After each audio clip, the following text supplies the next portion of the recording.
Hello, my beautiful co-creators. Lilu here on the Juicy Living Tour, and guess who I am with?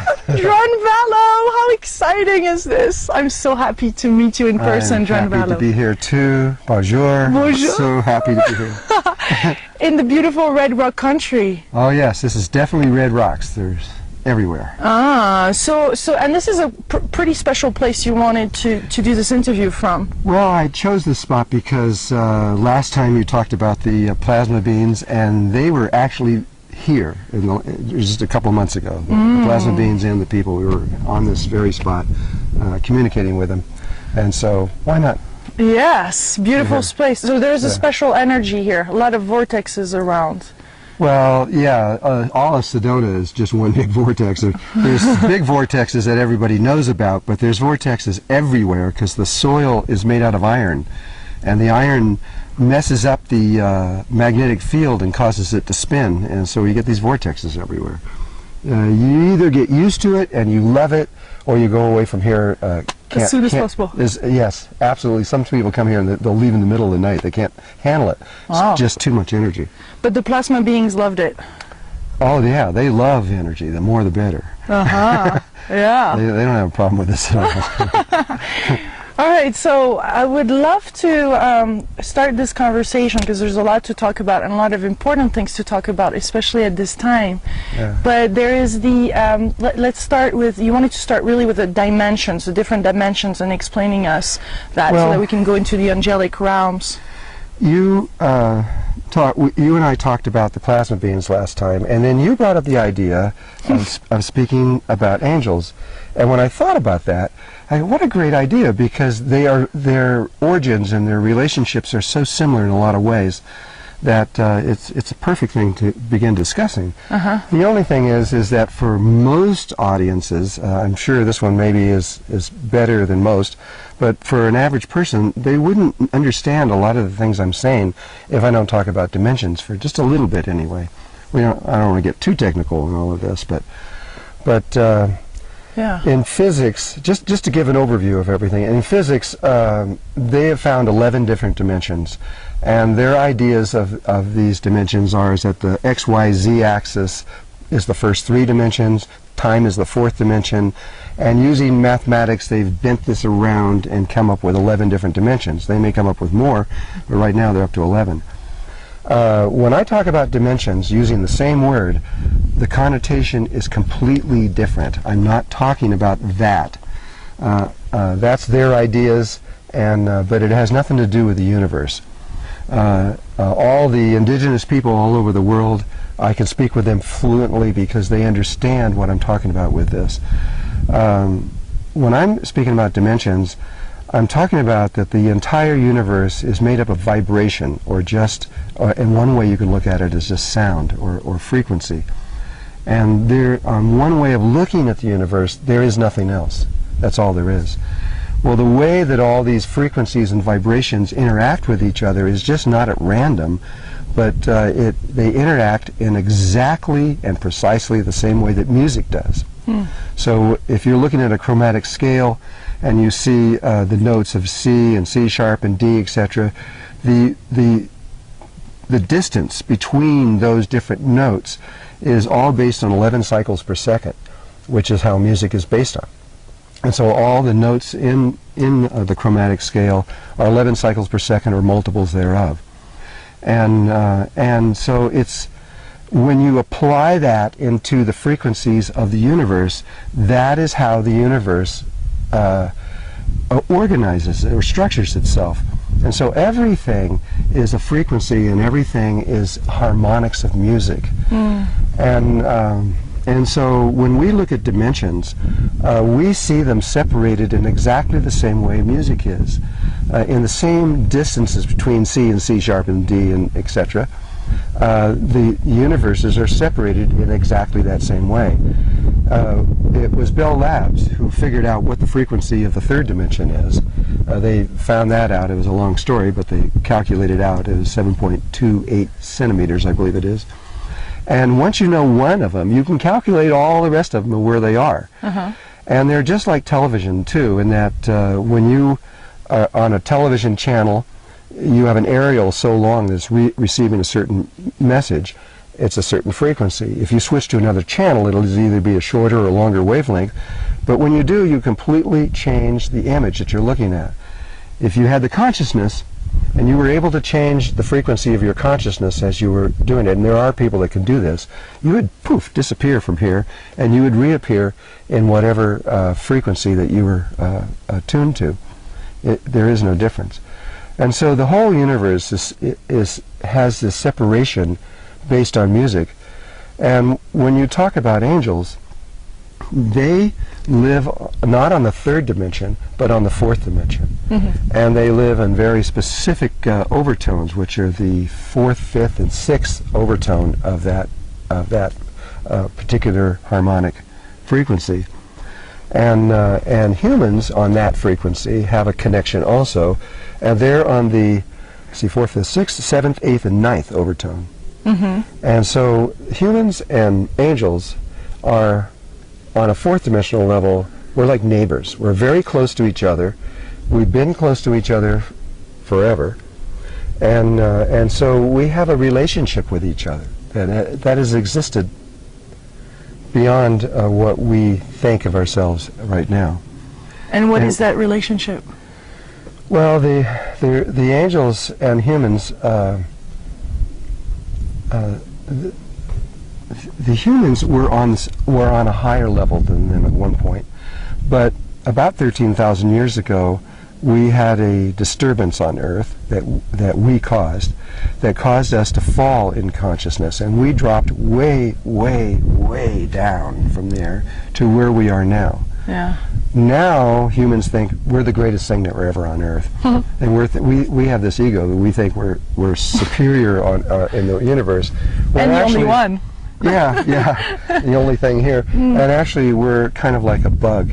We're on about the lowest level of consciousness you can be, and still be able to have the ability to climb back up into these things. Otherwise, it would take a lot of evolution to get to where we are. But and so the angels, we have a love affair with them, and they with us. We have loved each other forever. And when we fell and came down in this, and it's even talked about in the Bible, I mean, the fall that happened, it's the same one. It just, they just didn't really define it very well. But when we fell down here, the angels followed us. They, oh my God, you've hurt yourself, and they came after us. And they have been here ever since, helping us in all kinds of ways. They appeared to Mary, and they've in Jesus' time, and they've appeared to the Muslims. They've appeared to the Jews. They have been around in and out of our existence all the time, always trying to assist us or help us to remember who we are, because we've forgotten everything. They seem to save us too in some ways. They save us all the time, and most of the time we don't know that it's even happening. Yeah. They're constantly doing things to get us back on track so we don't fall farther into it. And we're very close to falling farther. I mean, we're about ready to bombard the whole world and go in and go on full tilt killing of each other. And that's not our nature at all. That's not who we really are. We're in this situation. And so the angels have been constantly trying to help us. On another level, human beings are angels. We have been together so long and so close together in these dimensional worlds that there are humans that are angels and there are angels that are humans. Yeah. And every human being on Earth has at least two angels connected to them. Most of people don't know that. They don't know that they have another existence in another world and that they are a different kind of being there. But this is true of every single last person on Earth. There's no one here. You could not be here if you didn't have that connection. And what happens is when you come from another world to and are born as a baby here on Earth, in order to do that, you have to split yourself into two. Because we're in a polarized world. We're in a world where everything is good and bad and male and female and up and down and hot and cold. This is not how it is everywhere else. Most places have unity consciousness They understand the relationship between the polarities. We don't. And so we had to split ourselves into two parts. And so every person on Earth also has another human counterpart that is there. If you're male, like I'm male now, well, my counterpart would be female. If you're female, your counterpart is going to be male. Is that what some people call twin flames? It is what they call twin flames or soulmates or etc. in this. And there's a lot of people always have these romantic ideas. Oh, if I could just get back with my soulmate or my twin flame, I will be happy again. They don't know the whole picture, because when you split apart, you go into two different levels and two different karmic pathways also. And before you are completed with this level of existence, you have to come back together, and there's this thing that you do where you balance all your karmic patterns, and eventually you would die together and re-merge your souls. But that coming back together is not easy, and it's not fun. It's usually a very difficult passageway. I suppose it could be. I just haven't ever seen it, and I haven't felt it in my own life either. But what you're saying is that a lot of them are in another dimension. No. That other... No, that other part is here on Earth. It's here on Earth also? Unless Okay. they have died and you're still here, then they've gone over the fourth dimension, and they're in that fourth, fifth, sixth, seventh, eighth, or ninth overtone. They may be in one of those, but if they didn't die consciously, then they have to come back, reincarnate, get another life, get another body, so that they can try it again. Okay. You will keep reincarnating as long as you don't learn how to die consciously, which means bringing your body with you. And if you bring your body with you, then that's it. It's over. That's the end of it. Who taught us that? How to do that? Who taught us that? What do you mean? How do we know that it's important to die consciously? Can you tell us more about that? Well, that goes back into Egypt, and even before that time, Egypt and India and Samaria, the whole focus, let's just go on Egypt for a moment, but the whole focus on Egypt was the dying process, the mummification, all that, because they knew that when they died, they had to bring their physical body with them to the next level, because the reason is because that body becomes a baby on the next level of existence. And so if you arrive without your body, which then, by the way, which begins to grow, you get taller, you get a lot taller, and you get this big head with these different color eyes, and the different skin changes, and you become, females are about 10 to 12 feet high, and males are about 14 to 16 feet high. So it'll be about 12? Yeah, you'd probably be about 12, sure, maybe 12 and a half. So that's in the fourth dimension. That's in the fourth dimension, but that's what dying is going into the fourth dimension. But if you don't bring your body, you arrive without your physical form, and you eventually have to come back here, get another body, go through a lifetime, and learn how to die again. Most people here on Earth have been through this process at least 1,000 times or more, except for a lot of the new people coming in. This population growth that's come up very high. Yeah. And we've never had almost 7 billion people on Earth. We've only had, it's just going over 1 billion. It's never happened until just recently. And is that too much? That's another thing. Topic. It's another topic where there's too much or too many. But that's what's happening. And a lot of these people that are coming in are new to being human. They're coming from other levels of existence, and most of them are very advanced souls that have chosen to come here. It wasn't that you got to go. It's not that. It's you have to decide to do it, and then when you get here, a lot of them go, okay, I realize that my brothers on Earth need help, and I'm going to go down here and help them. And then you get here and you go, oh my God, this is hard, because they've forgotten what it's like to be in a physical, dense body. These people are coming out of light bodies, and so it's a huge. Huge transformation. Did you have to remember yourself that you were in this body? I'm a little different than the majority of them coming in, is I have retained all my memories. And so I remember every minute coming from my other world to here. I remember everything. And I had to, in order to do what I'm doing, I had to remember that. Otherwise, I would not be able. When I talk about other dimensions, I'm talking about from experience, not from a learning process. I know what the other dimensions are, and I've been in every single one of them, all 144 basic dimensions I've lived in. That's what a Melchizedek is. There's lots of Melchizedeks. In this galaxy, there's about 10 million, and but it's only one level of consciousness that everybody's connecting to. So the physical form doesn't matter what you look like; it's the consciousness level. And in order to be of assistance from a Melchizedek point of view, I had to remember exactly where I came from and why I'm coming here. So I remember. What would you say your role is here on the planet? Why did you come back? It's the same role with every Melchizedek that goes into any planet. What happens is a person begins close to the source and then begins living lifetimes, and they start coming down into deeper and deeper and deeper into the densities. And then when they get as deep as they can feel that they can possibly go, then they go back up.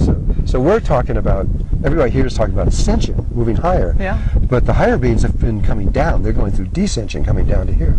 Yeah. And then once you've been through all those dimensional levels doing that, and you come back up and go through them again on another level, you get to the top, you have a choice. You can either go beyond this existence and back to the source, or you can take another trip around. And I chose another trip around. And when you do that, life says, aha, you're a Melchizedek. Okay, so you know how to go into all those dimensional worlds and be stable. So they use you to, whenever a planet or a sun or an area or even a galaxy or anything has a problem in their dimensional levels, they send Melchizedek because we know how to deal with those things. And you are having a hard time here getting from third dimension to the fourth dimension. You don't know how to do it. The Mayans just remembered only about 2 months ago. And they had forgotten how to do it, and they're pretty good at it. And They just remembered, you said? well, the world knows that thinks that there's only 3 codices that in the whole world that the Mayans have, but they have just received 7 to 9 more, and in some of those it gave the exact instructions from their ancient past to their present time, precisely how to go interdimensional, and this is what they were waiting for. It just happened. They just told me, and so they're all excited about this. And why are we learning this, and why are you here? Why do we need, is there something for us to learn right now, considering what's happening? Really, it's not learning at all. Yeah, remembering? It's remembering. Yeah. We are all experts at this. We have all remembered, at least between the third and the fourth dimension. We know precisely how to do this. We've just had a bump in our head, and we've kind of forgotten. And so my job is just to be like a catalyst to remembering, hey, remember when you did this thing? And so I'm just trying to remind you of something. Once you remember, you're going to go, oh yeah, of course, I've done this so many times before. And when you really get into the movement of it, you'll know exactly what to do. And that's, we're going to be fine through all of this. I know we will. So you're saying in the movement of that, so there is the heart plays a role, there's an energy that we need to trust, there's something that we need to go towards or Well, do. if you're here and you have a physical body, you contain everything that you need on a physical level. You don't need anything external to your body. Your body has everything. And the body is far, far more than what we think it is.